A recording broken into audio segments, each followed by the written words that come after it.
जय श्री कृष्णा। आज हम श्रीमद् भगवत गीता के 12वें अध्याय का पाठ करेंगे। श्रीमद् भगवत गीता का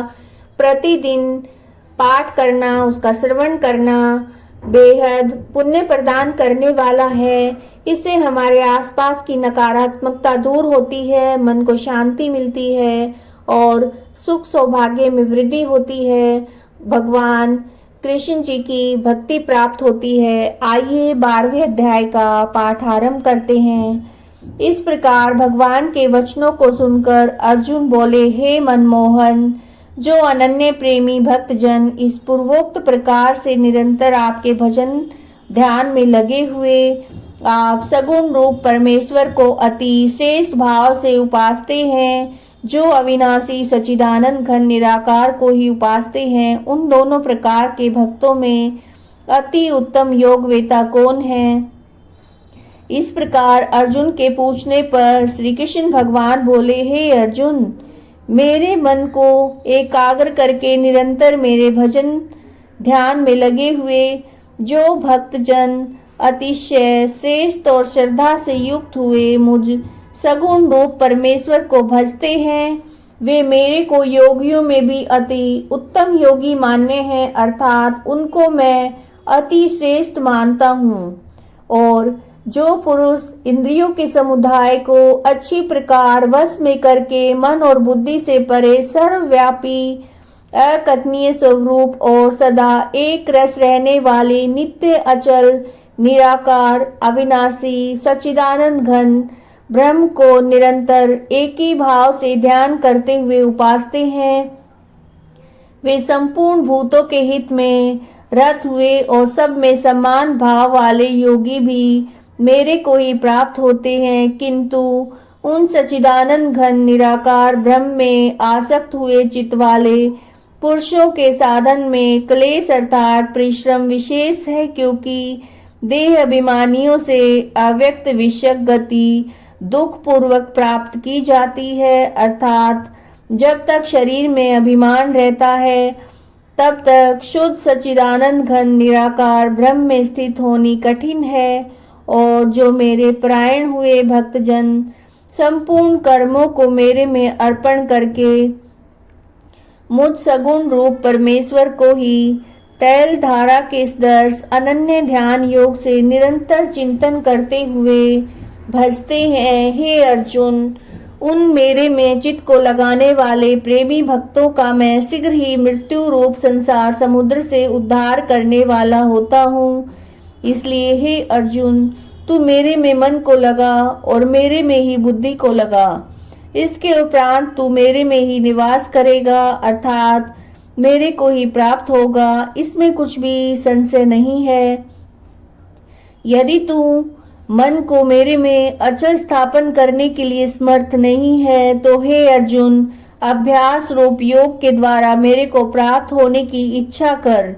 यदि तू ऊपर कहे हुए अभ्यास में भी असमर्थ है तो केवल मेरे लिए कर्म करने के ही परायण हो। इस प्रकार मेरे अर्थ कर्मों को करता हुआ भी मेरी प्राप्ति रूप सिद्धि को ही प्राप्त होगा, और यदि इसको भी करने में असमर्थ है तो जीते हुए मन वाला और मेरी प्राप्ति रूप योग के शरण हुआ सब कर्मों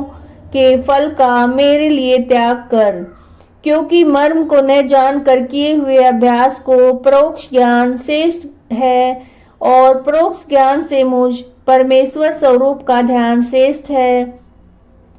तथा ध्यान से भी सब कर्मों के फल का मेरे लिए त्याग करना श्रेष्ठ है, और त्याग से तत्काल ही परम शांति होती है। इस प्रकार शांति को प्राप्त हुआ जो पुरुष सब भूतों में द्वेष भाव से रहित और स्वार्थ रहित, सबका प्रेमी और हेतु रहित, दयालु तथा ममता से रहित और अहंकार से रहित, सुख दुखों की प्राप्ति में क्षमावान है, अर्थात अपराध करने वाले को भी अभय देने वाला है, तथा जो ध्यान योग में युक्त हुआ निरंतर लाभ हानि में संतुष्ट है, मन और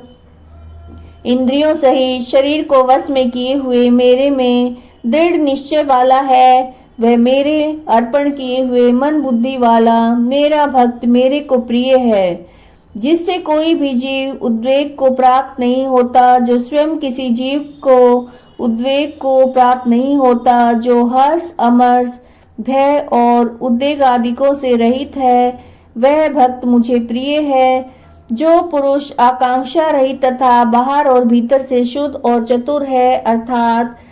जिस काम के लिए आया है उसको पूरा कर चुका है,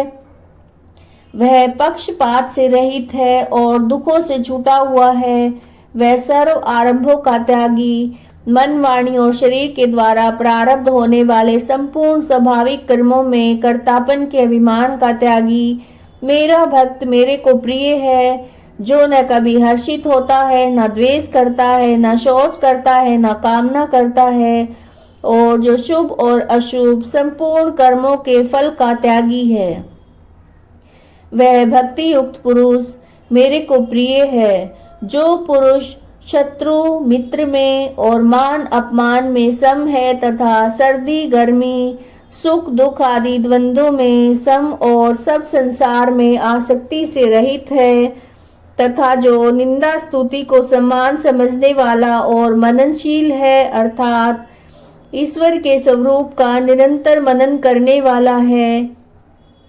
जिस किस प्रकार से शरीर का निर्वाह होने में सदा ही संतुष्ट और रहने में स्थान में ममता से रहित है, वह स्थिर बुद्धि वाला भक्तिमान पुरुष मेरे को प्रिय है। और जो मेरे परायण हुए, अर्थात मेरे को परम आश्रय और परम गति एवं सबका आत्म रूप और सबसे परे परम पूज्य समझकर विशुद्ध प्रेम से मेरी प्राप्ति के लिए तत्पर हुए श्रद्धा युक्त पुरुष इस ऊपर कहे हुए धर्म में अमृत को निष्काम भाव से सेवन करते हैं, वे भक्त में मुझे अतिशय प्रिय हैं। यह श्रीमद् भगवत गीता का 12वां अध्याय था। अगर आपको वीडियो पसंद आ रही है तो लाइक कीजिएगा, चैनल को सब्सक्राइब कीजिएगा। जय श्री कृष्णा।